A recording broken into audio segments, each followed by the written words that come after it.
தமிழகமெங்கும் கிளைகள் கொண்ட Annamal institute of hotel management and hospital management படிப்பில் சேர்வதற்கான அட்மிஷன் நடைபெறுகிறது. தமிழர்களின் number one choice Tamil matrimony. NDA ஆட்சி தமிழ்நாட்டில் வரப்போகிறது. எப்படி சார் என்டிஏ ஆட்சி? அதிமுக தலைமையில இருந்தா கூட சென்ட்ரல்ல வேணா என்டிஏ இருக்கலாம் சார். தமிழ்நாட்டுல ஏடிஎம்கே தான் சார் பாஸ். அமித்ஷா என்ன மீனிங்ல சொன்னாருன்னா, அதிமுக ஆட்சி அமைந்தாலும் அது என்டிஏ ஆட்சி தான். அவரை பொறுத்த வரைக்கும் இஸ் கரெக்ட். அந்த என்டிஏங்கிறது கூட்டணின்றார். திமுக மேல கேஸ் போடுறாங்க. இருந்தாலும் பாஜகவுக்கு ஒரு கடுமையான இந்தியாவிலே ஸ்டாலின் கொடுக்கிற மாதிரி கடுமையான எதிர்ப்பு எந்த எதிர்கட்சியும் இந்தியாவில கொடுக்கல நான் சொல்ல முடியும். மம்தாவாலே கொடுக்க முடியும்.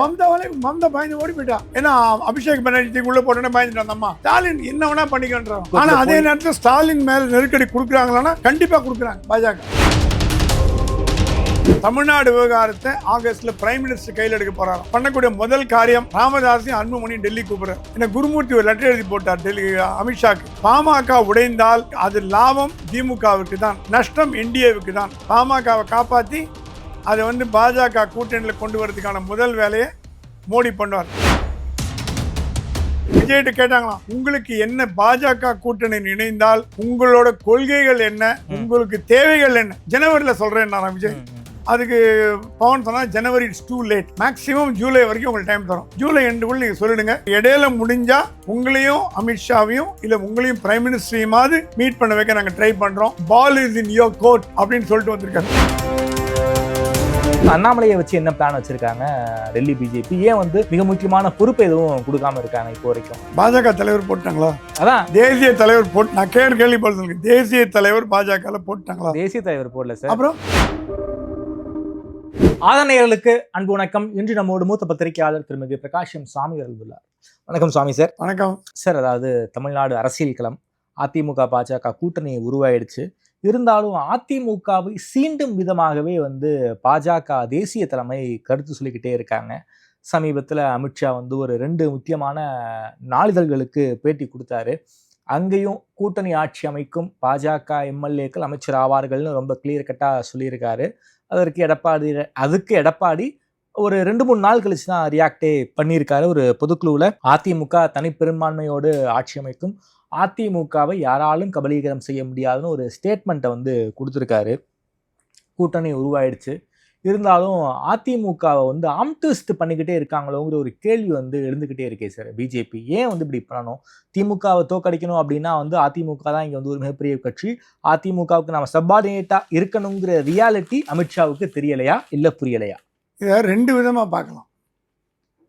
என்னுடைய டெல்லி பிஜேபி வட்டாரங்கள் என்ன சொல்றதுன்னா, அமித்ஷாவோட பேச்சு, அமித்ஷா ஆப்வியஸ்லி ஹிந்தியில் தான் பேசியிருப்பார். அவர் ஆங்கிலத்தில் அந்த அளவுக்கு புலமை கிடையாது. இல்ல ஓரளவுக்கு இல்ல. தினமலர், தினத்தந்தி ரிப்போர்ட்டர்ஸ் 2 பேருமே சீனியர்ஸ். அவங்க டெல்லி ரிப்போர்ட்டர்ஸ். அவங்களுக்கு ஹிந்தி தெரியும். ஹிந்தி தெரியும். இவர் ஓரளவுக்கு இங்கிலீஷில் பேசினா கூட மோடி அளவுக்கு ஃப்ளூவெண்ட்டாக இங்கிலீஷில் பேசுகிற அளவுக்கு அமித்ஷா இல்லைன்னு தெரியும். ஓகே, விஷயத்துக்கு வருவோம். அவங்க என்ன சொல்கிறாங்க, அமித்ஷா எதை மீன் பண்ணார்னா என்டிஏவை மீன் பண்ணி கூட்டணின்னு சொல்கிறாரு. அவர் மைண்டில் இருக்கிறது என்டிஏ ஆட்சி தமிழ்நாட்டில் வரப்போகிறது. எப்படி சார் என்டிஏ ஆட்சி? அதிமுக தலைமையில இருந்தா கூட சென்ட்ரல்ல வேணா என்டிஏ இருக்கலாம் சார். தமிழ்நாட்டுல ஏடிஎம்கே தான் சார் பாஸ். தமிழ்நாட்டில் என்டிஏவோட தலைமை பொறுப்பு அதிமுகன்னு ஒத்துண்டாச்சு. முதல்ல 2 பேரும் மீட் பண்ணும்பொழுது 2 பேர் சந்திச்சு பேசினாங்க இல்லையா? ஐடிசி கிராண்ட்சோலா. அப்ப எடப்பாடி கேட்டாரா, எங்களுக்கு என்ன ரோல்னு கேட்டது, நீங்க தான் தலைமை தாங்குறீங்க, தமிழ்நாட்டோட என்டிஏவோட தலைமை நீங்க தாங்குறீங்க, அடுத்தது பாஜக இருக்கு அப்படின்னு சொன்னார். அமித்ஷா என்ன மீனிங்ல சொன்னாருன்னா, அதிமுக ஆட்சி அமைந்தாலும் அது என்டிஏ ஆட்சி தான். அவரை பொறுத்த வரைக்கும் இஸ் கரெக்ட். என்டிஏ ஆட்சி தான். அந்த என்டிஏங்கிறது கூட்டணின்றார். 2 விதமா இப்ப நான் பார்க்கலாம். முதல் பார்வை கூட்டணின்னு சொல்லிட்டார். பட் அவர் மீன் பண்ணது என்டிஏ. ஏன்னா கூட்டணி பத்தி பேச வேணான்னு யார் சொன்னது? அமித்ஷா சொன்னது. ஞாபகம் இருக்கா இல்லையா உங்களுக்கு? ஒரு உத்தரவு போட்டார், கூட்டணி பற்றி பேசக்கூடாதுன்னு. அப்போ கூட்டணி பற்றி பேசாமல் அவர் மட்டும் எப்படி பேசுவார்? ஸோ அவர் மைண்ட் ஸ்லிப் ஆஃப் த டங்காக இருக்கலாம், அல்லது எக்ஸ்பிரஷன் சரியா இல்லாமல் இருக்கலாம். ஒரே நேரத்தில் ரெண்டு டைம் மைண்ட் 2 பேர் இருக்கலாம். இல்லை இருக்கலாம். மதுரையிலையும் கூட்டணி ஆட்சின்னு சொல்லியிருக்காரு, 2 முக்கியமான நியூஸ் பேப்பருக்கு வந்து இன்டர்வியூல கொடுத்திருக்காரு. கூட்டணி ஆட்சின்னு இருக்காரு. எடப்பாடி பேரை மறந்துட்டாரு. அடுத்த அதிமுக முதலமைச்சர் யாருன்னு முடிவு பண்ணணும்னு சொல்றாரு. அதையும் நீங்க கவனிக்கணும். ஸோ ஒரு பக்கம் பார்த்தீங்கன்னா இட்ஸ் வந்து அவர் what he meant was NDA, அதை கூட்டணின்னு சொல்லிட்டார் அப்படின்னு ஒரு பக்கம் பேசுறாங்க. Other side of the coin, other side என்ன சொல்றாங்க, இல்லை வேணுன்ட்டு அமித்ஷா கூட்டணின்னு சொல்றதுக்கு காரணம் எடப்பாடிக்கு நெருக்கடியை கொடுக்கறதுக்கு. ஏன் எடப்பாடிக்கு நெருக்கடி கொடுக்கணும்? ஏன்னா அவர் எப்படியாவது பாரதிய ஜனதா கட்சியை தமிழ்நாட்டில் ஆட்சியில் உட்கார வைக்கணும்னு பார்க்குறாங்க. அது இன்னும் 10 வருஷத்துக்கு நடக்க போகிறது இல்லை. என்னதான் பாரதிய ஜனதா கட்சியில் அன்பு இருந்தாலும் பாசம் இருந்தாலும் ரியாலிட்டின்னு ஒன்று இருக்குது, ப்ராக்டிகாலிட்டின்னு ஒன்று இருக்குது. ரியாலிட்டி பிரகாரம் 10 வருஷம் தனியாக ஆட்சி பிடிக்கிறதுக்கு பாரதிய ஜனதா கட்சி இன்னும் அண்ணாமலை வளர்த்துட்டார் கட்சியை. அண்ணாமலை புலிப்பாய்ச்சல் பாஞ்சி வளர்த்துட்டார். வளர்த்தா கூட ஆட்சியை பிடிக்கிற அளவுக்கு அதுக்கு தகுதி வந்ததற்கான இல்லைன்னு தான் சொல்ல முடியும். ஸோ அவருக்கு பொறுமை இல்லை. யாருக்கு? அமித்ஷா. நாளை காலையில் பாஜக ஆட்சி வரணும்னு பார்க்குறோம். தமிழ்நாடு லீடர் சொன்னாரா, ஏன் ஆந்திராவில் கூட இது வரைக்கும் காங்கிரஸ் டிடிபி மாற்றி வந்தது. இந்த வாட்டி பவன் கல்யாணம் சந்திரபாபு நாயுடு இல்லையா? ஆந்திரா வேறு தமிழ்நாடு வேறு. ஆந்திரா திராவிட மண் இல்லை, தமிழ்நாடு திராவிட மண். அந்த மண்ணு காயறதுக்கு இன்னும் கொஞ்ச நாள் ஆகும். இப்போ தான் குத்த ஆரம்பிச்சிருக்கீங்க. குத்தி அந்த சகாரா பாலைவனத்தில் நீங்கள் குத்தி தண்ணியை ஊற்றி செடியை போட்டு வளர்த்து உங்கள் தேசியத்தில் கொண்டு வரதுக்கு 10 வருஷம் குறைஞ்சதாகும். ஆந்திரா அப்படி இல்லை. ஆந்திரா என்றைக்குமே காங்கிரஸ் தான் அங்கே இருந்து பிரதானம். ஆமாம், அது உடைச்சவர் என்டி ராமாராவ். என்டிஆர் காங்கிரஸ் தூக்கி அடிச்சார். என்டிஆர் மறைவு பிறகு திருப்பி காங்கிரஸ் வந்தது. அப்புறம் என்டிஆர் போனதுக்கப்புறம் ஒரே பிரச்சனை வந்து மருமகன் எடுத்துக்கிறார்.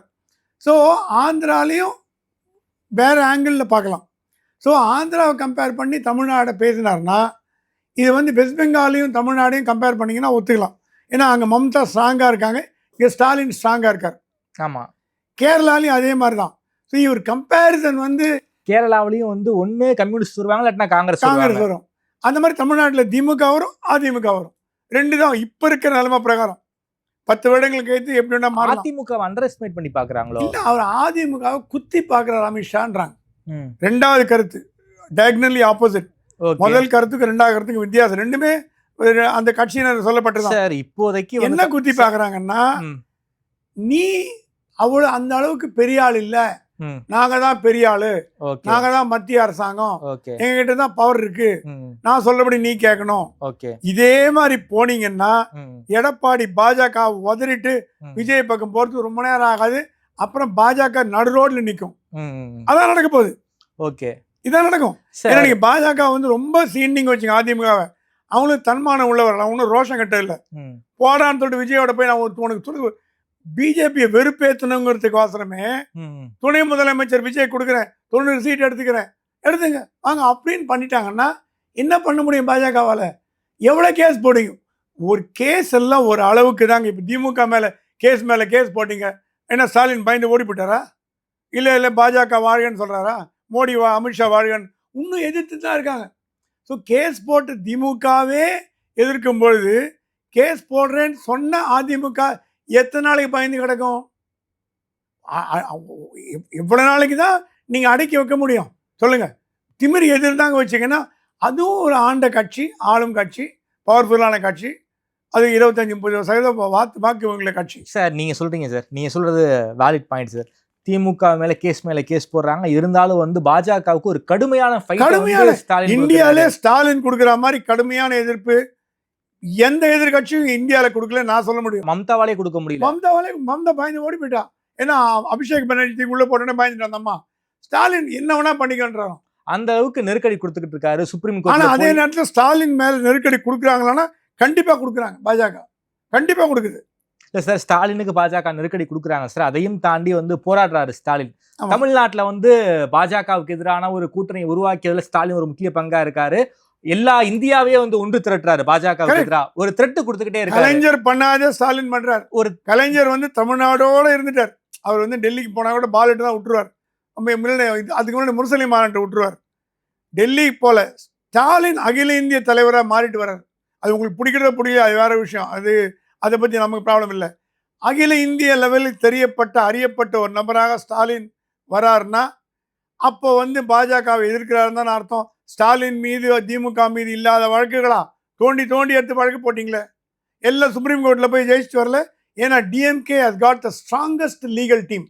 திமுகவோட வழக்கறிஞர் அணி மாதிரி இந்தியாவில் எந்த கட்சிக்கும் அந்த அந்த மாதிரி ஒரு ஒரு பாக்கியம் கிடையாது. அவ்வளோ வில்சன், என்ஆர் இளங்கோலாம் பிரில்லியன்ட், சண்முக சுந்தரம் இவங்களாம் மூளை உள்ளவங்க. விடுதலை அவங்கெல்லாம் அப்படிப்பட்ட டீமை வச்சுட்டு தான் ஸ்டாலின் ரன் பண்ணுறாரு. ஸோ அதிமுகவை நீங்கள் எவ்வளோதான் ஆம்டிஸ் பண்ணி கையை முறுக்கி காலை முறுக்கி அது முறுக்கி பண்ணால் கூட பொறுமை காக்குறாரு பழனிசாமி. இப்போ ஒரு ஸ்டேஜில் கட்சியை கூப்பிட்டு என்ன வேணா நடக்கட்டப்பா, எவன் வேணா ஜெயிலுக்கு போட்டோம், யார் வேணா போட்டோம், நான் விஜயோட போகிறேன், அடுத்த ஆட்சி அமைக்கிறேன், அப்புறம் பார்த்துக்கலாம்.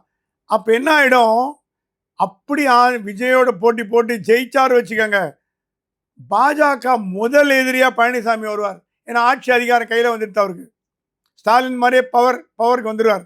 வந்தார்னா அவர் எதிர்கட்சியெல்லாம் கூட சேர்த்துருவார். காங்கிரஸ் இருக்காது, மற்ற கட்சிகள் கூட சேர்த்து அவர் பாஜக எதிர்க்கிறதுக்கு தைரியம் உண்டு. சில பேர் சொல்லாங்க பழனிசாமி முதுகெலும்பு கிடையாது, அந்த மாதிரி எடை போடாதீங்க. யாருமே ஒரு பழமொழி உண்டு, ஒரு காக்காய் கூட ஒரு அணில் கூட தைரியம் வந்தால் எதிரிகளை கொல்லுன்னு. அந்த மாதிரி ஒரு சாதாரண மனிதனை நம்ம தவறாக கணிச்சோம் வச்சுக்கோங்க, அவர் பாஞ்சாருன்னா புலி பாஞ்சாருன்னா அப்புறம் டேமேஜ் ஏடிஎம்கேக்கு இல்லை, டேமேஜ் பிஜேபிக்கு தான். எடப்பாடி அண்டர் எஸ்டிமேட் பண்ணாதீங்க, அமித்ஷா நீங்க சொல்ல வரீங்க? கண்டிப்பா. ஓகே. ஏன்னா எடப்பாடி ஒரு கட்சி தலைவர், அவருக்கு உண்டான மரியாதை கொடுக்கணும். கிரவுண்ட்ல இருந்து வந்தவர் சார், கிரவுண்ட்ல இருந்து வந்தவர். இவங்களுக்கு ஏடிஎம்கே பிடிக்காம இருக்கலாம், அது பண்ற தப்பு இருக்கலாம், அதெல்லாம் வேற விஷயம். நம்ம ரியாலிட்டி நம்ம இப்போ பேர்ட்ஸ் ஐ வியூலேருந்து பார்க்குறோம், நம்ம மேக்ரோஸ்கோபிக் வியூலேருந்து பார்க்குறோம். பார்க்கும்பொழுது எடப்பாடியை இதுக்கு மேலே சீனிங்கன்னா அவர் தூக்கி போட்டு டாடா பைபைன்னு சொல்லிட்டு போயிட்டான்னு என்ன பண்ணுவீங்க? வர ஓட்டு இல்லாமல் போடும்ல. இப்போ வர எம்எல்ஏவும் கிடைக்காது, வர எம்எல்ஏவும் கிடைக்காம இப்போ பாஜகவோட 10-20 எம்எல்ஏ வரும், அதுவும் போய் டெபாசிட் எழுந்து நிற்கணுமா? அண்ணாமலை வேற இல்லை. இப்போ அண்ணாமலை இருந்தாலும் ஒரு 10 சீட் வாங்கி கொடுப்பாரு, அவர் வேற இல்லை. ஸோ இதெல்லாம் உணர்ந்து அமித்ஷா செயல்பட்டார்னா பாஜகவுக்கு நல்லது. நான் கேள்விப்பட்ட வரைக்கும் எந்த அளவுக்கு உண்மைன்னு தெரியல, தமிழ்நாடு விவகாரத்தை ஆகஸ்ட்ல பிரைம் மினிஸ்டர் கையில் எடுக்க போறாராம்.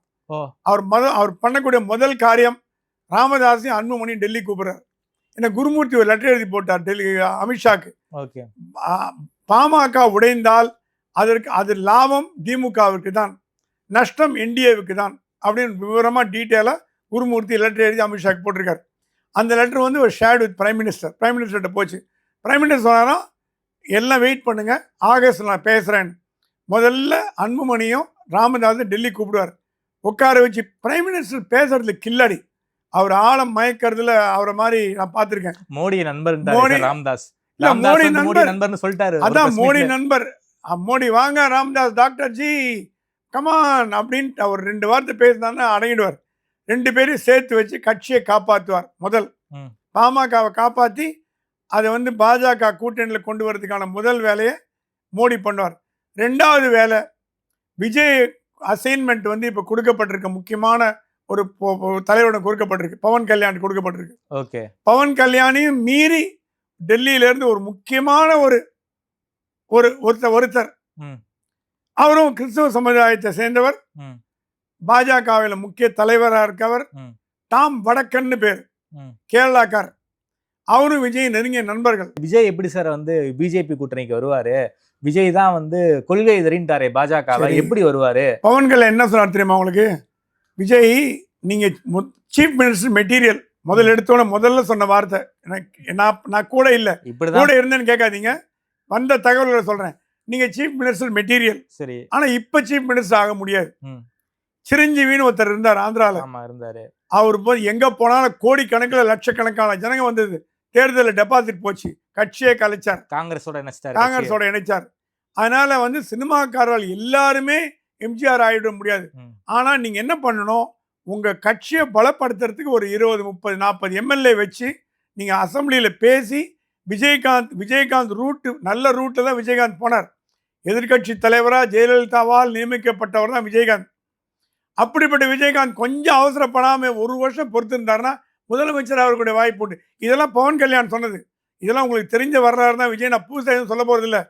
ஆகவே இந்த தடவை நீங்க பிஜேபியோட வந்தீங்கன்னா கண்டிப்பா உங்களுக்கு உண்டான அங்கீகாரம் மரியாதை கொடுக்கப்படும். மீதி அப்புறம் பேசிக்கலாம். அது விஜய் சொன்னார், மைனாரிட்டி ஓட் பேங்க்லாம் டிரான்ஸ்ஃபர் ஆகாது, நிச்சயமா ஆகாது சொன்னார். விஜய் சொன்னாராம், மைனாரிட்டி ஓட் பேங்க்லாம் அதிமுகவுக்கு போகும், என் கட்சிக்கு வரும், பிஜேபிக்கு டிரான்ஸ்ஃபர் ஆகாது. அது அது ஒத்துக்கிறீங்களா நீங்கன்னு கேட்டாராம். அதுக்கு இவர் சொன்னாரா, பவன் கல்யாண் சொன்னா அதை பற்றி அப்புறம் பிரைம் மினிஸ்டர் முடிவு பண்ணுவார் எப்படி அவங்களை இழுக்கிறதுன்னு.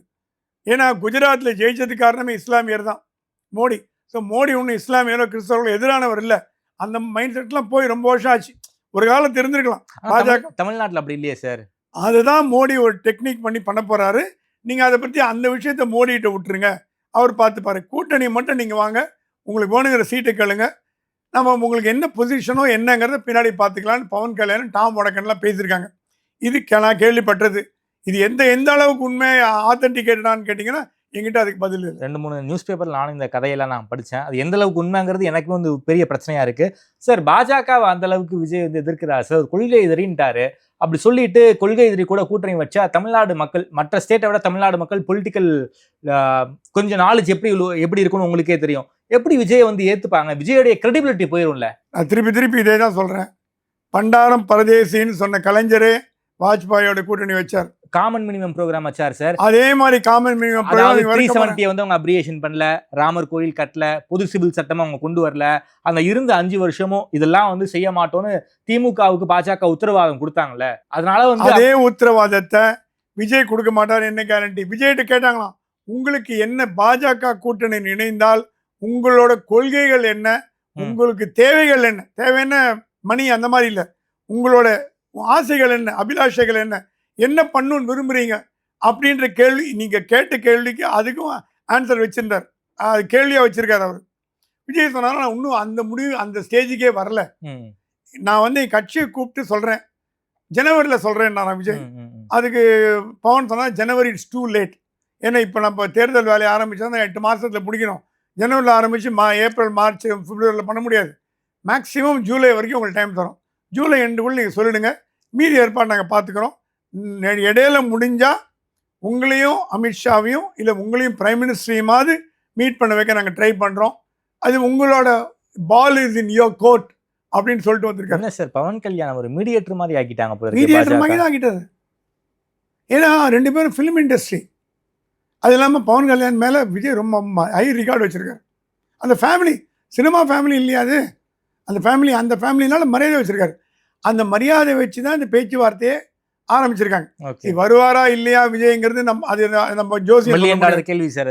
அது $1 பில்லியன் கேள்வி. அது நம்ம வரமாட்டார், வருவார்னு சொல்றதுக்கு நம்ம இல்லை, அது நமக்கு தெரியாது. ஆனால் வந்தால் என்ன நடக்கும் அப்படிங்கிறது இருக்கலாம். அப்படி விஜய் வர பட்சத்தில் அவர் சில டிமாண்ட்ஸை வைக்கலாம். மைனாரிட்டிகளுக்கு வந்து இந்த சலுகை கொடுங்க, இதெல்லாம் பண்ணுங்க. இப்போ பாஜக மத்திய பாஜக வந்து மைனாரிட்டிக்கு எதிரான ஒரு அரசாங்கம்னு நான் ஒத்துக்க தயாராக இல்லை. ஏன்னா எங்கேயுமே ஜாதி கலவரங்களோ மத கலவரங்களோ இந்தியாவில் NRC NPRலாம் கொண்டு வந்தாங்க. NPR எல்லாம் முடிஞ்சு போச்சு. எல்லாம் ஒரு பீரியட். ஒரு காஷ்மீரில் நடக்காத ஒரு மத கலவரமா? காஷ்மீரில் நடக்காத மத கலவரம். சிறுபான்மையினருக்கு வரக்கூடிய அந்த ஃபண்ட்ஸை வந்து நிப்பாட்டுவதில் ஒரு மிகப்பெரிய ரோல் பிளே. இல்லை, அது வந்து ட்ரஸ்ட்னு வச்சுட்டு வெளிநாட்டிலேருந்து மணி வாங்க முடியும். அந்த மணியை வந்து எதுக்கு செலவு பண்ணுறீங்கன்னு கண்காணிக்கிற உரிமை மத்திய அரசாங்கத்துக்கிட்ட தான் இருக்கு. ஏன்னா அந்த பணம் வந்து தவறுதலாக தீவிரவாதிகளுக்கோ மது இல்லைன்னா ட்ரக்ஸு போதை மாத்திரைகள் அந்த மாதிரி இல்லைன்னா வந்து மக்கள் மத்தியில் தவறான விஷயங்களை பரப்புவதற்கு பயன்படுத்தலாமோ அப்படிங்கிற அச்சம் மத்திய அரசாங்கம். இது பாஜக மட்டும் இல்லை, காங்கிரஸ் அரசாங்கத்தில் எவ்வளோ கெடுபடி நடந்து 80G வாங்குறது எவ்வளோ கஷ்டம்னு இன்கம் டேக்ஸ் டிபார்ட்மெண்ட்டில் கொடுக்க மாட்டான். இப்போவாது சர்வசாதாரணமாக 80G வாங்குறாங்க. இப்போ 4 பேரில் 3 பேர் 80G வச்சுருக்காங்க. காங்கிரஸ் கவர்மெண்ட்டில் 100 பேரில் 2 பேர் கூட 80G வச்சுக்கல. நான் பார்த்துருக்கேன், எனக்கு தெரியும், ஏன்னா நானும் 80G வச்சுருக்கேன். அதனால் காங்கிரஸ் கவர்மெண்ட் வந்து இப்போது ஒரு எக்ஸாம்பிள் நான் இதையும் பேசினேன், ஒரு நண்பர்கிட்ட பேசினேன். இங்கே இந்துக்களுக்கு வர மணியெல்லாம் நீங்கள் ஆடிட் பண்ண மாட்டீங்களீங்க, இஸ்லாமியர்கள் கிறிஸ்தவர்களுக்கு வர மணி தான் ஆடிட் பண்ணுறீங்களா, இந்துக்குள்ள ட்ரஸ்ட் ஆடிட் பண்ண மாட்டீங்களான்னு சொன்னார். இந்து பேரில் ட்ரஸ்ட்டே வைக்க முடியாதுன்ட்டு. நான் ப்ராஃபிட் இந்து பேரில் வைக்க முடியாது, செக்குலர் பேர் தான் வைக்க முடியும். அப்படி வைத்தால் கூட அது கோயில் சமாச்சாரமாக இருந்தால் அதுக்கு உண்டான கட்டணங்கள், அதற்கு உண்டான ஆடிட்டு, அதற்கு உண்டான இன்கம் டேக்ஸ் ஃபைலிங் பண்ணியே ஆகணும். சட்டம் என்பது பொது, இந்துக்களுக்கு மட்டும் விதிவிலக்கு கொடுத்துட்டு இஸ்லாமியர் கிறிஸ்தவருக்கு பண்ணல. ஆனால் இந்துக்கள் வாங்குகிற பணத்தை அவன் கோயிலுக்கு பூஜை கீஜைன்னு செலவு பண்ணனே தவிர மதம் மாற்றத்துக்கு செலவு பண்ணுறது இல்லை அப்படின்னு சொன்னாங்க. இது எந்த அளவுக்கு உண்மையாக போய் நமக்கு தெரியாது. இதெல்லாம் ஒரு ஒரு டெல்லியில் இருக்கும்போது பேசும்போது வந்த தகவல்கள். ஸோ மத்திய அரசாங்கம் மாற்றாந்தாய் மனப்பான்மையோட சிறுபான்மையினை அணுகுதாக எதிர்க்கட்சியில் குற்றம் சாட்டலாம். அது தப்பு கிடையாது. அவங்களுக்கு வச்சிருக்க தரவுகள் அடிப்படையில் அவங்க சொல்லலாம். ஆனால் பொதுவாக பார்த்தீங்கன்னா மத்திய அரசாங்கம் அந்த மாதிரி எந்த ஒரு டிராஸ்டிக் ஸ்டெப் எடுக்கிறதா தெரியல. ஸோ மத்திய அரசாங்கம் இணக்கமாக போகும் பொழுது விஜய் வரதுல என்ன தப்பு அப்படிங்கிற ஒரு கேள்வி எழும். விஜய் உள்ளே வந்தார்னா கண்டிப்பாக ஆட்சியை பிடிக்கிற அளவுக்கு பலம் வருமானு கேட்டிங்கன்னா வாய்ப்புகள் அதிகம்னு சொல்லலாம். Okay sir. அதே போல் மதிமுகவிலையும் ஒரு மிகப்பெரிய பிரச்சனை போயிட்டு இருக்கு. மதிமுகவில் அதிருப்தியில் இருந்த சில முக்கியமான பிரமுகர்கள் எல்லாருமே வந்து திமுகவில் ஜாயின் பண்ணிட்டாங்க. கூட்டணி கட்சியிலிருந்தே வந்து திமுகவில் வந்து ஜாயின் பண்ணுறாங்க. என்ன சிக்னல் வந்து மதிமுகவுக்கு ஸ்டாலின் கொடுத்துருக்காரு சார்? 2 தந்தைகள் திமுக பக்கம் போகணும்னு ஆசைப்படுறாங்க. 2 மகன்கள் பாஜக பக்கம் போகணும்னு ஆசைப்படுறாங்க. ஒரு தந்தை ராமதாஸ், ஒரு தந்தை ராமதாஸ், ஒரு தந்தை வைகோ. சரி. மகன் வந்து அன்புமணி, துரை வைகோ. துரை வைகோ இன்னைக்குமே டெல்லியில் பிஜேபி மந்திரி ரூமில் தான் இருப்பார். அவருக்கு அது தப்பாக சொல்ல முடியாது. Vaiko is parliamentarian. அவரோட பேச்சை கேட்கறதுக்கு வாஜ்பாயே வந்து உட்காருன்னு சொல்லுவாங்க. அந்த மாதிரி ஒரு சில்வர் டங் ஆரேட்டர் பார்க்கவே முடியாது. வைகோ மாதிரி ஒரு பேச்சாளர் வயது முதிர்ந்தா கூட அந்த பேச்சில் கம்பீரம் இருக்கு. வைகோ மாதிரி ஒரு தமிழ்நாட்டில் ஒரு பேச்சாளர், ஒரு ஒரு சிந்தனைவாதி பார்க்கறது கஷ்டம். அவரு வந்து திமுகவோட தான் போகணும்னு சொல்லும் பொழுது அவர் மகன் சொல்கிறாங்க, இல்லைங்க நம்ம வந்து 12 சீட் நமக்கு தேவை. 12ல் நம்ம அட்லீஸ்ட் 6-7 ஜெயிச்சாதான் நம்ம வந்து கட்சியை காப்பாற்ற முடியும். அங்கே 4-3க்கே நம்ம இடம் பிடிச்சிக்கிறோம். இங்கே வந்து நாளைக்கு மோடி நல்ல மூடில் இருந்தார்னா எனக்கு கூட துணை அமைச்சர் பதவி கொடுக்கலாம். ஏன்னா அந்த அளவுக்கு லாபி பண்ணிட்டார் துரை வைகோ. டெல்லி பிஜேபியில் நல்லா லாபி பண்ணி வச்சிருக்காரு. ஸோ இவர் ஓகேன்னா கூட யாரும் நோன்னு சொல்ல போகிற அளவுக்கு, ஐ மீன் அதுக்குன்னு பிரைம் மினிஸ்டர் போய் பார்த்து போஸ்ட் கேட்குறாங்க நான் சொல்ல. பிரதமர் முடிவு பண்ணால் அதை தலையாட்டுற அளவுக்கு இவர் பண்ணி வச்சுட்டார். ஆனால் வைகோ வந்து இன்னும் நடுநிலைமையாக இருக்கார். எந்த பக்கம் அதனால தான் ஸ்டாலினை பார்த்து வந்தார் நேற்று. ஆனால் வைகோ சொல்கிறது எப்படின்னா, நான் எந்த சீட்டுமே கேட்கல, எந்த டிமாண்டும் வைக்கல, எந்த போராட்டமும் பண்ணல, கலைஞர் சொன்னதுனால தான் நான் ஸ்டாலினோட இருக்கேன். அப்போ நீங்களா இல்லையா? உங்கள் மனசாட்சி பிரகாரம் அடுத்த கேள்வி வருது இல்லை? ஆட்டோமேட்டிக்காக என்னதான் வைகோ சிறந்த பேச்சாளராக இருந்தால் கூட ஸ்லிப் ஆஃப் த டங்கில் மாட்டிக்கினார். அந்த இடத்துல திமுக கோவம். ஓ கலைஞர் சொல்லி தான் நீங்கள் எங்களை ஆதரிக்கீங்களா, அப்போ ஸ்டாலின் கோசம் ஆதரிக்கல நீங்கள் அப்படின்ற கேள்வியை திமுக எழுப்புறது. ஸோ இந்த பிரச்சனை நீடித்தால் அன்புமணி ராமதாஸ் பிரச்சனையை மோடி சால்வ் பண்ணுவாங்க. பாஜக ஒரு முடிவு கொண்டு வந்து சால்வ் பண்ணி 2 பேரும் ஒன்றா கை ஃபோட்டோ எடுங்க, கை கொடுங்க அப்படின்னு முடிவு பண்ணிடும். அதட்டியே பண்ணிடும். அதுவும் வச்சுக்கலாம்.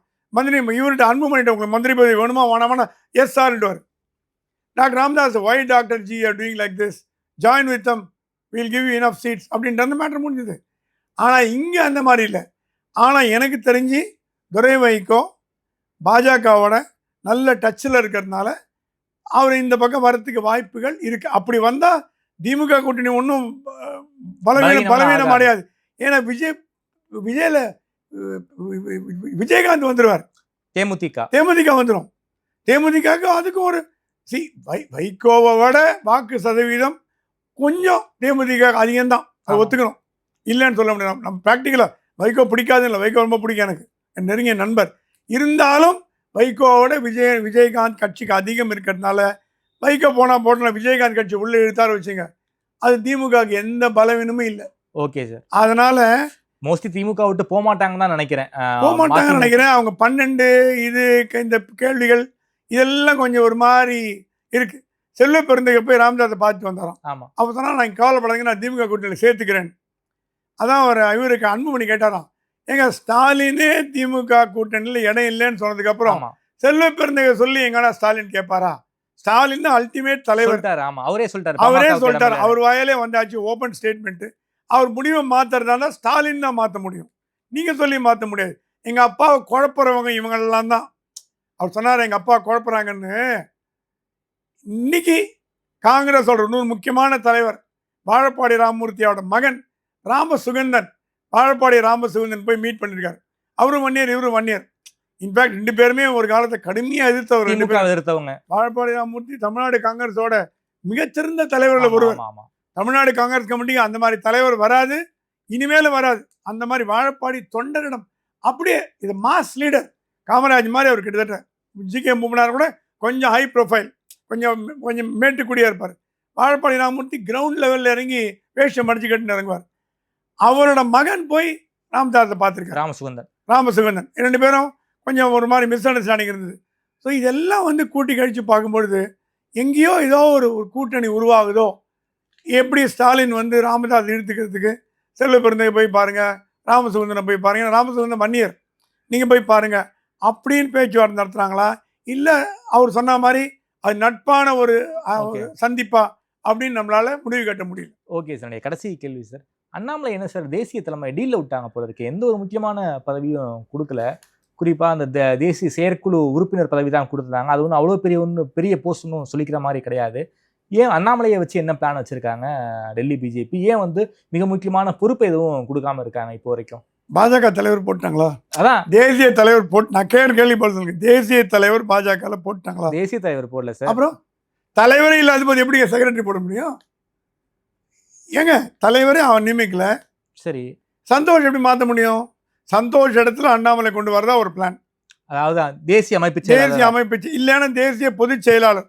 ஓகே, ராம் மாதவ் இந்த போஸ்டர் சவுத்லேருந்து ராம் மாதவ் தான் கடைசியாக இருந்தான்னு நினைக்கிறேன். ஓகே, ஏன்னா தமிழிசை எச் ராஜாலாம் தேசிய செயலாளராக இருந்தாங்க, நேஷனல் செக்ரட்டரி. ஆமா ஆமா ஆமா. அதை விட ஒரு 10 மடங்கு உயர்ந்து நேஷனல் ஜெனரல் செக்ரட்டரி, பொதுச் செயலாளர், ஆல் ஓவர் இந்தியா கண்ட்ரோல். தலைவருக்கு அடுத்தபடியாக பாஜகவில் மதிப்பு வாய்ந்தவர், பொறுப்பு வாய்ந்தவர் தேசிய பொதுச் செயலாளர் தான் தலைவருக்கு அடுத்தபடியாக. ஓகே, அது வந்து அண்ணாமலை கொடுக்கறதா முடிவு எடுக்கப்பட்டது. ஓகே, அண்ணாமலை கன்சல்ட் பண்ணாங்க. இப்போ தேசிய தலைமையே போடுறது இவங்க லாய்க்கு இல்லை. இன்னும் உட்காந்து யோசிச்சுக்கிறாங்க. 1 வருஷம் ஆக போகுது. அட்காக் தலைவர் எங்க மோடி இதெல்லாம் கூட கவனிக்க மாட்டாரா? கட்சியை வந்து அமித்ஷாட்ட ஃபுல்லாக விட்டு கை கழுவிட்டு போயிட்டீங்களா? நீங்கள் ஆட்சி கவனிக்கிறீங்க, ஆபரேஷன் நல்லா பண்ணீங்க. வெளிநாடுகள்லாம் வந்து இப்போ குவாட் வந்து இந்தியா வாதிற்கு ஸ்டேட்மெண்ட் விட்டுருக்கு. அது மோடியோட தலைமையில் வைக்கப்பட்ட மைல் கல். அது ரத்ன கிரீடம். ஜெய்சங்கர் பண்ண வேலை. குவாட் வந்து பாகிஸ்தானை திட்டி ஸ்டேட்மெண்ட் விட்டுருக்கு. யாரும் எதிர்பார்க்கல. வெளியுறவு கொள்கையில் நல்லா பண்றீங்களே, உள்ளூர்ல ஏன் கோட்டை விடுறீங்க? இந்தியாவில் ஏன் பிஜேபி கோட்டை விடுது? இந்தியாவில் நிறைய லூப் ஹோல்ஸ் எல்லாம் அடைக்கணும், அடைக்கவே இல்லையே. கட்சியை காப்பாற்றலையே, கட்சிக்கு தலைவர் போடலையே. பாதி இப்போதான் வெஸ்ட் பெங்காலில் போட்டிருக்கீங்க, இப்போதான் ஆந்திராவில் போட்டிருக்கீங்க, இப்போதான் தெலுங்கானாவில் போட்டிருக்கீங்க. அது எல்லாம் புதுமுகம். எப்படி தமிழ்நாட்டில் நயினார் போட்ட மாதிரி எல்லாம் புதுமுகமாக போட்டீங்க. அவங்க எதிர்பார்த்த தலைவர் யாருமே இந்த வெஸ்ட் பெங்காலில் வந்து 4-5 பேர் சொன்னாங்க, எல்லாம் விட்டு புதுசாக போட்டாங்க. இந்த எக்ஸ்பெரிமெண்ட் பண்ணுற வேலையில் பிஜேபி இறங்கிச்சுன்னா அதுக்கு டேஞ்சர். ஏன்னா எக்ஸ்பெரிமெண்ட் பண்ணுற அளவில் பிஜேபி மத்திய அரசாங்கத்தில் மெஜாரிட்டியில் இல்லை, மைனாரிட்டி கவர்மெண்ட்டு. அதுக்கேற்ற மாதிரி அடக்கி வாசிக்கணும். 2வது, நீங்கள் போடுற மாநிலங்கள்லாம் பிஜேபி ஸ்ட்ராங்காக இல்லை. வெஸ்ட் பெங்காலில் ஸ்ட்ராங்காக இல்லை, தெலுங்கானாவில் ஸ்ட்ராங்காக இல்லை, ஆந்திராவில் ஓரளவுக்கு ஸ்ட்ராங்காக இருக்குது. தமிழ்நாட்டிலையும் அதே மாதிரி தான் ஸ்ட்ராங்காக இல்லை. என்னை பொறுத்த வரைக்கும் தமிழ்நாட்டில் பாஜக வளர்ந்து வரதான வளர்ந்தாச்சு. ஆனால் ஆட்சியை பிடிக்கிற அளவோ ஒரு எதிர்கட்சியான அந்தஸ்தில் இருக்கிறவோ பாஜக வரலை.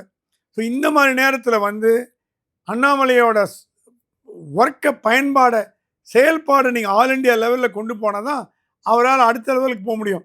நீங்கள் வந்து குழந்தைக்கு குச்சி மிட்டாய் கொடுக்குற மாதிரி அதை கொடுக்குறேன், இதை கொடுக்குறேன் ஒன்றும் பண்ணாமல் போச்சுன்னா அவர் சோர்வடைய மாட்டார், கட்சி தொண்டர்கள் சோர்வடைவாங்க. ஓகே சார், நன்றி சார். தமிழ்நாடு அரசியல் தொடங்கி இந்திய அரசியல் வரைக்கும் பல்வேறு கேள்விகளுக்கு ரொம்ப பதில் சொல்லியிருக்கீங்க. நேரம் கொடுத்து பேசியவங்க நன்றி சுவாமி சார். நன்றி.